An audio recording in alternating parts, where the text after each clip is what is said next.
నిజామాబాద్ జిల్లా ఎడపల్లి మండలంలోని నెహ్రూనగర్ గ్రామంలో శనివారం నెహ్రూనగర్ గ్రామస్తులు నిజామాబాద్ బోధన్ ప్రధాన రహదారిపై రాస్తారోకో నిర్వహించారు.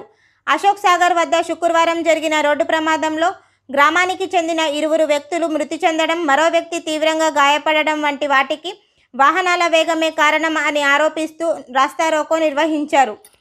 వాహనాల వేగాన్ని నిరోధించడానికి నిజామాబాద్ బోధన్ ప్రధాన రహదారిపై అశోక్ సాగర్ వద్ద స్పీడ్ బ్రేకర్ నిర్మించాలని, అశోక్ సాగర్ ప్రధాన గేట్ ముందర వీధి లైట్లు ఏర్పాటు చేయాలని కోరుతూ రాస్తారోకో నిర్వహించారు.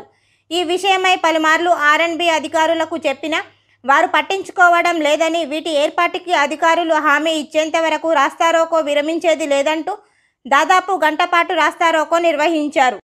దీంతో నిజామాబాద్ రూరల్ సిఐ వెంకటనారాయణ మరియు 6వ టౌన్ పోలీసులు రాస్తారోకో జరుగుతున్న ప్రదేశానికి చేరుకొని స్పీడ్ బ్రేకర్ ఏర్పాటు చేస్తామని హామీ ఇవ్వడంతో గ్రామస్తులు రాస్తారోకో విరమించారు. ఈ కార్యక్రమంలో గ్రామ sarpanch Amanullah Sharif, mandal parishad vice president Imran Khan, Congress party నాయకులు సలీం, యువకులు, పలువురు గ్రామస్తులు పాల్గొన్నారు.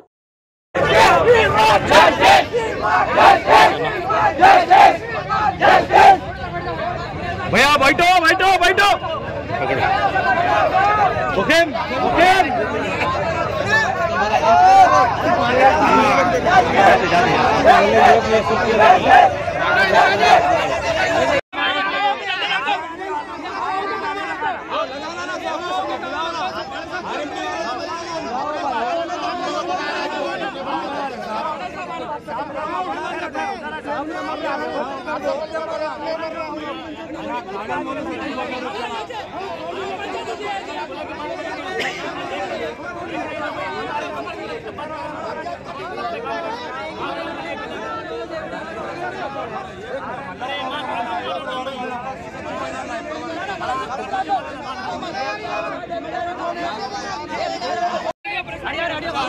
पूरा साला गार्डन पर रंडी बाजी चल रही है।